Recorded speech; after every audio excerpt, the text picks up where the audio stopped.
you have a chapter that's devoted to how he argues. You've kind of touched upon his style. There's humor. He's a very good writer. I've seen interviews with him on TV, and so he's got a biting edge, right, to his sarcastic wit. But how would you describe his method of argumentation if you were to generalize that? Yeah.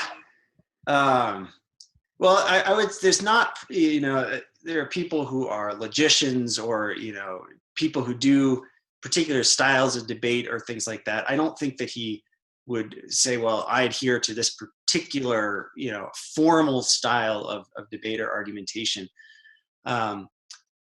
So it's mostly just kind of, I guess if I had to summarize it, it would be, well, here's the thesis and here's some evidence for it.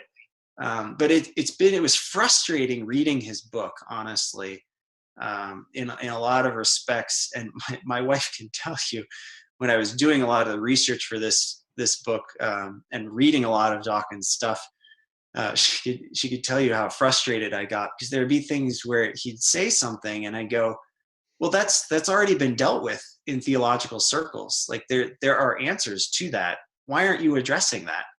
Or why aren't you acknowledging that there are other things out there?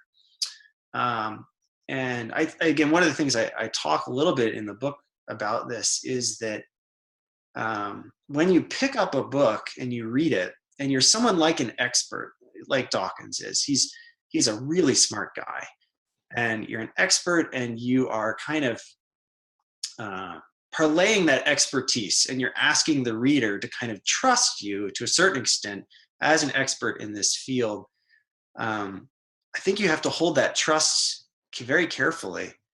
And that means doing your due diligence in terms of how you portray your argument, but also the argument of the other side. And there are a lot of times when Dawkins would portray things and characterize these as being beliefs of Christianity or something like that. And I go, no, I don't know people who believe that. So that's the straw man argument, is the technical term for that, where you set up a belief and then you systematically tear it down. But it doesn't really do you any good if the belief that you have construed to your opponent is not actually what they believe. Yeah. And I found that happening quite frequently